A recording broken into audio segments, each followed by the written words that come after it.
Chapter 7 Pig and Pepper. For a minute or two she stood looking at the house and wondering what to do next, when suddenly a footman in livery came running out of the wood. She considered him to be a footman because he was in livery. Otherwise, judging by his face alone, she would have called him a fish, and rapped loudly at the door with his knuckles. It was opened by another footman in livery with a round face and large eyes like a frog, and both footmen, Alice noticed, had powdered hair that curled all over their heads. She felt very curious to know what it was all about, and crept a little way out of the wood to listen. The fish footman began by producing from under his arms a great letter, nearly as large as himself, and this he handed over to the other, saying in a solemn tone, "For the Queen! For the Duchess! An invitation from the Queen! To play croquet!" The frog footman repeated in the same solemn tone, only changing the order of the words a little. "From the Queen! An invitation for the Duchess to play croquet." Then they both bowed, and the curls got entangled together. Alice laughed so much at this that she had to run back into the wood for fear of their hearing out, and when she next peeped out, the fish footman was gone, and the other was sitting on the ground near the door, staring stupidly into the sky. Alice went timidly up to the door and knocked. "There's no sort of use in knocking," said the footman, "and that's for two reasons. First, because I'm on the same side of the door as you are. Secondly, because they're making such a noise inside, no one could possibly hear you." And certainly there was a most extraordinary noise going on within, a constant howling and sneezing, and every now and then a great crash as if a dish or kettle had been broken to pieces. "Please then," said Alice, "how am I to get in?" "There might be some sense in your knocking," the footman went on without attending to her, "if we had the door between us. For instance, if you were inside, you might knock and I could let you out, you know." He was looking up into the sky all the time he was speaking, and this Alice thought decidedly uncivil. "But perhaps he can't help it," she said to herself. "His eyes are so very nearly at the top of his head. But at any rate he might answer questions. How am I to get in?" she repeated aloud. "Shall sit here," said the footman, remarked, "till tomorrow." At this moment the door of the house opened, and a large plate came skimming out, straight at the footman's head. It just grazed his nose, and broke to pieces against one of the trees behind him. "Or next day, maybe," the footman continued in the same tone, exactly as if nothing had happened. "How am I to get in?" asked Alice again in a louder tone. "Are you to get in at all?" said the footman. "That's the first question, you know." It was no doubt, only Alice did not like to be told so. "It's really dreadful," she muttered to herself, "the way all the creatures argue. It's enough to drive one crazy." The footman seemed to think this a good opportunity for repeating his remark with the variations. "I shall sit here," he said, "on and off for days and days." "But what am I to do?" said Alice. "Anything you like," said the footman, and began whistling. "Oh, there's no use in talking to him," said Alice desperately. "He's perfectly idiotic," and she opened the door and went in.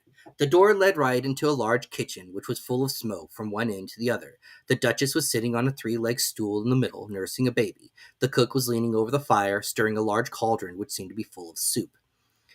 "There's certainly too much pepper in that soup," Alice said to herself as well as she could for sneezing. There was certainly too much of it in the air. Even the Duchess sneezed occasionally, and as for the baby, it was sneezing and howling alternately without a moment's pause. The only thing in the kitchen that did not sneeze were the cook and a large cat which was lying on the hearth and grinning from ear to ear. "Please, would you tell me," said Alice a little timidly, for she was not quite sure whether it was good manners for her to speak first, "why your cat grins like that?" "It's a Cheshire Cat," said the Duchess, "and that's why." "Pig!" She said the last word with such sudden violence that Alice quite jumped, but she saw in another moment that it was not addressed to the baby, and not to her, so she took courage and went on. "I didn't know that Cheshire Cats always grinned. In fact, I didn't know that cats could grin." "They all can," said the Duchess, "and most of them do." "I didn't know any of that do," said Alice very politely, feeling quite pleased to have gotten into a conversation. "You don't know much," said the Duchess, "and that's a fact." Alice did not at all like the tone of this remark, and thought it would be as well to introduce some other subject of conversation. While she was trying to fix on one, the cook took the cauldron of soup off the fire and at once set to work throwing everything within her reach at the Duchess and the baby. The fire irons came first, and followed a shower of saucepans, plates, and dishes. The Duchess took no notice of them even when they hit her, and the baby was howling so much already that it was quite impossible to say whether the blows hurt it or not. "Oh, please mind what you're doing," cried Alice, jumping up and down in an agony of terror. "Oh, there goes his precious nose!" As an unusually large saucepan flew close by it and very nearly carried it off. "If everybody minded their own business," the Duchess said in a hoarse growl, "the world would go round a deal faster than it does." "Which would not be an advantage," said Alice, who felt very glad to get an opportunity of showing off a little of her knowledge. "Just think what work it would make with the day and night. You see, the Earth takes 24 hours to return round on its axis." "Talking of axes," said the Duchess, "chop off her head."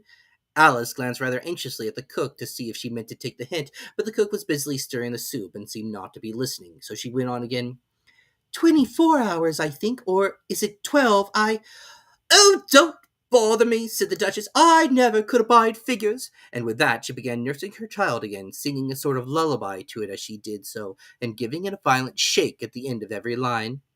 "Speak roughly to your little boy, and beat him when he sneezes. He only does it to annoy, because he know it teases."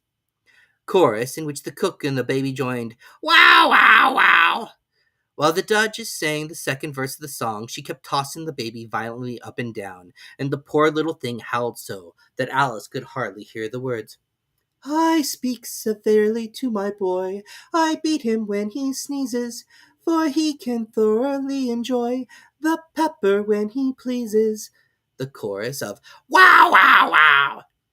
"Here, you may nurse it a bit if you like," said the Duchess to Alice, flinging the baby at her as she spoke. "I must go and get ready to play croquet with the Queen." And she hurried out of the room. The cook threw a frying pan after her as she went out, but it just missed her. Alice caught the baby with some difficulty, as it was a queer-shaped little creature and held out its arms and legs in all directions. "Just like a starfish," thought Alice. The poor little thing was snorting like a steam engine when she caught it, and kept doubling itself up and straightening itself up out again, so that altogether, for the first minute or two, it was as much as she could do to hold it. As soon as she had made out the proper way of nursing it, which was to twist it up into a sort of knot and then keep tight hold of its right ear and left foot so as to prevent it undoing itself, she carried it out into the open air. "If I don't take this child away with me," thought Alice, "they're sure to kill it in a day or two. Wouldn't it be a murder to leave it behind?" She said the last words out loud, and the little thing grunted in reply. It had left off sneezing by this time. "Don't grunt," said Alice. "That's not at all a proper way of expressing yourself." The baby grunted again, and Alice looked very anxiously into its face to see what was the matter with it. There could be no doubt that it had a very turned-up nose, much more like a snout than a real nose. Also, its eyes were getting extremely small for a baby. Altogether, Alice did not like the look of the thing at all. But perhaps it was only sobbing, she thought, and looked into its eyes again to see if there were any tears. No, there were no tears. "If you're going to turn into a pig, my dear," said Alice seriously, "I'll have nothing more to do with you. Mind now." The poor little thing sobbed again, or grunted, it was impossible to say which, and they went on for some while in silence. Alice was just beginning to think to herself, "Now, what am I to do with this creature when I get it home?" when it grunted again so violently that she looked down into its face in some alarm. This time there could be no mistake about it. It was neither more nor less than a pig, and she felt that it would be quite absurd for her to carry it any further. So she set the little creature down and felt quite relieved to see it trot away quietly into the woods. "If it had grown up," she said to herself, "it would have made a dreadfully ugly child, but it makes rather a handsome pig, I think." And she began thinking over other children she knew who might do very well as pigs, and was just saying to herself, "If only one knew the right way to change them," when she was a little startled by seeing the Cheshire Cat sitting on a bough of a tree a few yards off. The cat only grinned when it saw Alice. It looked good-natured, she thought. Still, it had very long claws and a great many teeth, so she felt that it ought to be treated with respect. "Cheshire Puss," she began rather timidly, as she did not at all know whether it would like the name. However, it only grinned a little wider. "Come, it's pleased so far," thought Alice, and she went on. "Would you tell me, please, which way I ought to go from here?" That depends a good deal on where you want to go, said the cat. I don't much care where, said Alice. Then it doesn't matter which way you go, said the cat. So long as I get somewhere, Alice added as an explanation. Oh, you're sure to do that, said the cat, if only walk long enough. Alice felt that this could not be denied, so she tried another question. What sort of people live around here? In that direction, the cat said, waving its right paw around, lives a hatter. In that direction, waves the other paw, lives a March hare. Visit either you like. They're both mad. But I don't want to go among mad people, Alice remarked. Oh, you can't help that, said the cat. We're all mad here. I'm mad. You're mad. How do you know I'm mad? Said Alice. You must be, said the cat, or you wouldn't have come here. Alice didn't think that proved it at all. However, she won. And how do you know that you're mad? To begin with, said the cat, a dog's not mad. You grant that. I suppose so, Alice. Well, then, the cat went on, you see, a dog growls when it's angry and wags its tail when it's pleased. Now, I growl when I'm pleased and wag my tail when I'm angry. Therefore, I'm mad. I call it purring, not growling, said Alice. Call it what you like, said the cat. Do you play croquet with the queen today? I should like it very much, said Alice, but I haven't been invited. You'll see me there, said the cat, and vanished. Alice was not much surprised at this. She was getting so used to queer things happening. While she was still looking at the place where it had been, it suddenly appeared again. By the by, what became of the baby? Said the cat. I nearly forgot to ask. It turned into a pig, Alice answered very quietly, just as if the cat had come back in a natural way. I thought it would, said the cat, and vanished again. Alice waited a little, half expecting to see it again, but it did not appear, and after a minute or two she walked in the direction in which the March Hare was said to live.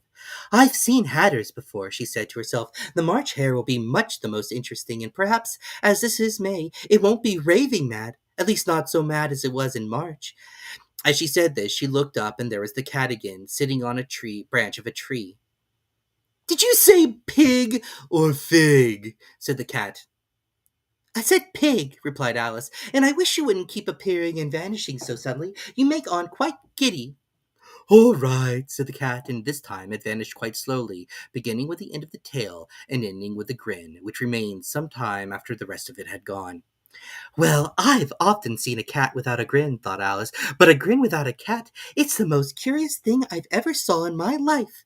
She had not gone much further before she came in sight of the house of the March Hare. She thought it must be the right house, because the chimneys were shaped like ears and the roof was thatched with fur. It was so large a house that she did not like to go near it till she had nibbled some more of the left-hand bit of mushroom, and raised herself to about 2 feet high. Even then she walked up towards it rather timidly, saying to herself, Suppose it should be raving mad after all. I almost wish I'd gone to see the Hatter instead.